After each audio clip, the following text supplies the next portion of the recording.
Assalamualaikum warahmatullahi wabarakatuh. Salam tani sawit Indonesia. Hari ini saya akan membuat video tentang mengenai gimana caranya agar pertumbuhan sawit di TBM bisa rata. Nah, oke, kita cek kebun saya performanya seperti apa.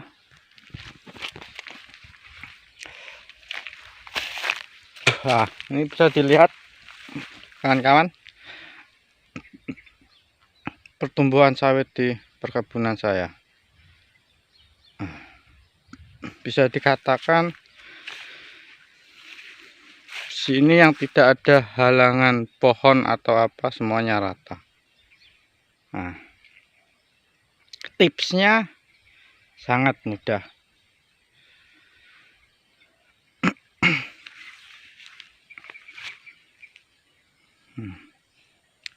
Dulu yang ini dulu juga mengalami keterlambatan, sekarang sudah sama. Nah, tips yang harus kita jaga, sambil kita mutar-mutar keliling kebun. Nah, tips yang harus dijaga adalah satu, pemupukan yang sama waktu mulai tanam. Nah, yang kedua, kita evaluasi piringan. Nah, kita evaluasi piringannya. Contoh, jika ada sering tergenangnya air di sekitaran 2 meteran dari batang sawit, kita evaluasi mana caranya tidak sering tergenang ya, atau istilahnya membuat piringan. Jika yang dari tanam tidak ada masalah, tidak dibuat piringan pun tidak apa-apa. Yang ketiga, jika di sekitar pokok sawit itu ada pohon besar, nah sekitaran 3 meter 2 meter, segeralah ditebang atau dioles. Memang dari umur 0 sampai 7 bulan tanam itu tidak akan berpengaruh, tapi kalau sudah umur 1 tahun ke atas, itu nanti perbedaannya dari tanaman yang tidak ada halangan apapun itu akan sangat-sangat mencolok.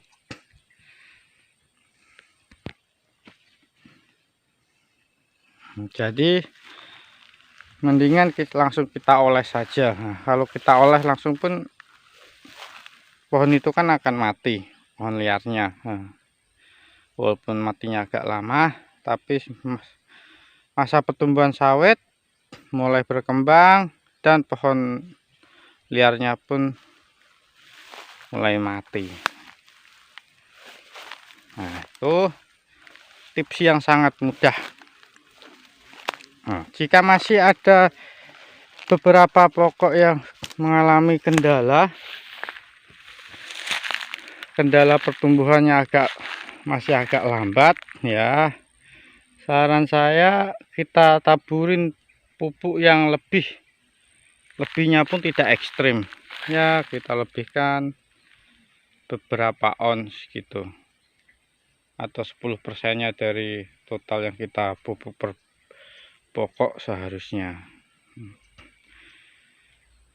Kita evaluasi terus selama setahun 2 tahun, pasti akan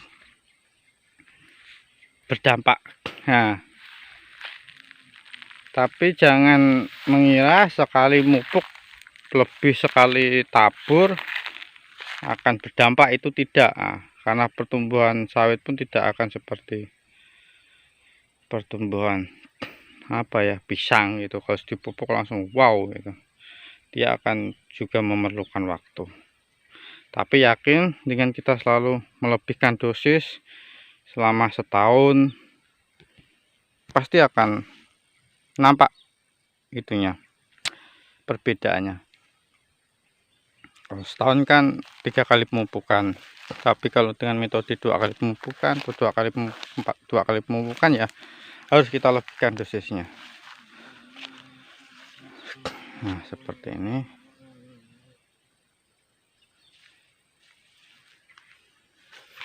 Itulah pengalaman saya, karena di sini dulu banyak pohon-pohon liar dan masih ada beberapa kelapa yang belum saya tebang. Dan alhasil yang dekat-dekat pohon liar itu dulu mengalami pertumbuhan yang agak melambat. Jadi kemarin saya tebangin lagi. Kecuali yang pohon kelapa itu belum sempat saya. Dan terbukti di sekitaran pohon kelapa itu sangat-sangat tidak rekom. Pertumbuhannya masih seperti 1 tahun lebih. Inilah yang tidak. Di sini emang blok yang dulu tidak ada pohonnya, cuma terkendala masalah genangan air. Nah, dulu saya buatkan parit seperti ini. Nah, dan airnya pun bisa los. Kalau seumpama sawit yang udah mulai panen lah, sekitar anggap aja 2,5 tahun sampai 3 tahun, jika terjadi genangan lama pun tidak masalah, dia pertumbuhannya pun tidak masalah, karena akarnya pun udah melebar. Beda sama sawit yang masih usia 0 sampai 1,5 tahun, akarnya masih terbatas. Jadi dia kalau ada tergenangan di sekitaran 2 meter dari batang keliling itu, dia tidak akan bisa memproduksi makanan akarnya itu. Jadi pertumbuhannya akan sangat-sangat terhambat.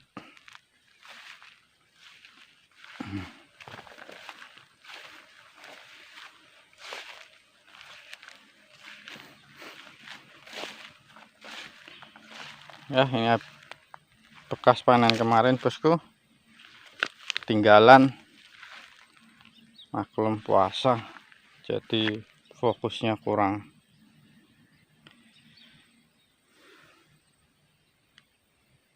Intinya gitu, kita evaluasi terus, kita tambahin pupuk yang pertumbuhannya agak melambat. Nah, manfaat pemberian pupuk yang lebih di pohon yang terlambat itu sangat-sangatlah efisien dan sangat wow. Nah, ini akan saya lihatkan. Nah, pokok ini dulu pertumbuhannya menguning terus dan batangnya pun kecil.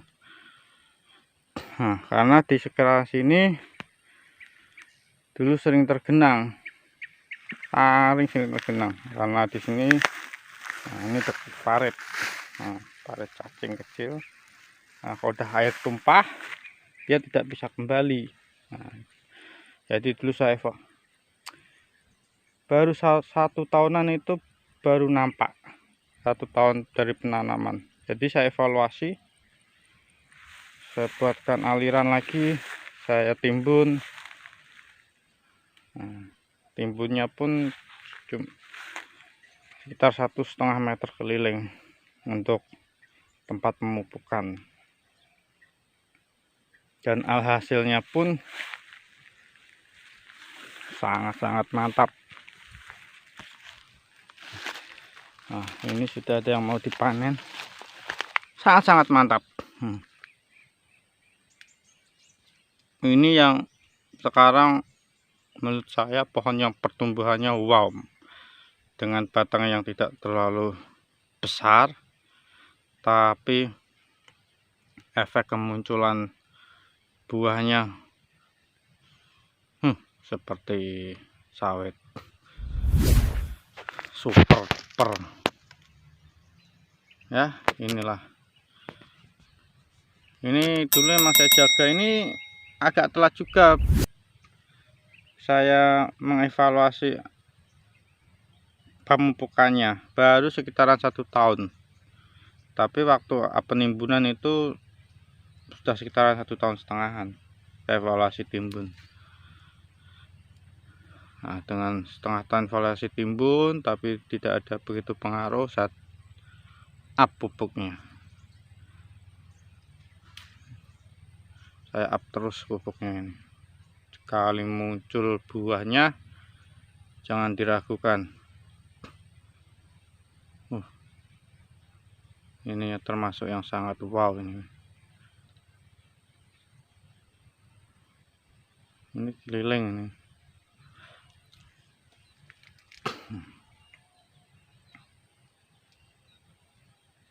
Ini dah yakin bawah ini, saya yakin di atas 5 kilo, tapi tidak nyampe 6 kilo lah, 5,5 gitulah. Tapi yang di baris kedua atas ini, nah, saya yakin 6 kiloan lebih. Yang bunga yang ke atasnya makin top.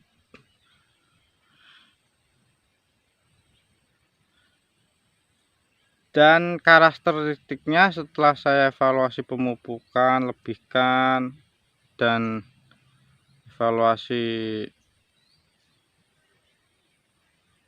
piringannya, alhasil pertumbuhannya sangat-sangat cepat dan tingginya cepat sekali. Jadi ya wajar, sangat-sangat wajar dia langsung memunculkan buah yang besar. Nah, ini yang sekitaran yang lainnya itu baru sekitaran 1,5 bulan panen, baru 3 kali panen putaran, 3 kali putaran. Ini minggu depan udah bisa dipanen yang ini. Nah, berarti anggap aja baru cuma telat 2 bulan, 4 kali putaran. Dengan kita selalu kastrasi, jangan terburu-buru berhenti kastrasi, tapi kita tepatkan berhenti kastrasi dengan bonggol yang lebih besar daripada pohon-pohon yang sebelumnya. Alhasil sekali dia panen perdana pun buahnya pun tidak kalah, malah lebih bagus daripada yang udah panen. Nah, itu sedikit tips dari saya. Karena beberapa pokok yang sangat nanggung dulu tidak saya kastrasi lagi, saya barengkan dengan pokok yang udah wow pertumbuhannya, buahnya pun agak nanggung juga. Itulah beberapa kesalahan yang saya terapkan buat pengalaman kedepannya jika membuka lahan sawit lagi. Seperti ini yang pertumbuhannya yang sangat maksimal, 29 bulan Simalungun. Total pokok 200 pokok, kurang lebih 2 hektar, tapi masih banyak kelapanya, jadi keambil 200 pokok aja karena waktu mesan bibitnya pun cuma 200 pokok ya. Sambil belajar ke sini, evaluasi ke depan, itulah ilmu yang kita terapkan nanti setelah kita siap membuka lahan baru lagi. Tani pemula, tapi kita selalu mengevaluasi, alhasilnya pun tidak mengecewakan. Nah, seperti ini.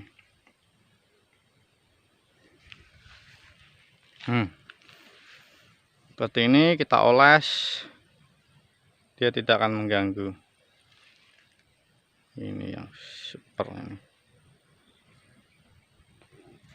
Sekian jalan-jalan di perkebunan saya, semoga tips saya bisa bermanfaat bagi rekan-rekan yang mau menanam sawit, terutama petani-petani pemula. Jangan takut, karena saya pun juga petani pemula dan tidak akan membuat konten-konten yang tidak masuk akal atau apa. Ini sesuai dengan pengalaman saya di lapangan. Jangan lupa like, subscribe, komen agar channel saya berkembang. Assalamualaikum warahmatullahi wabarakatuh. Salam tani sawit Indonesia.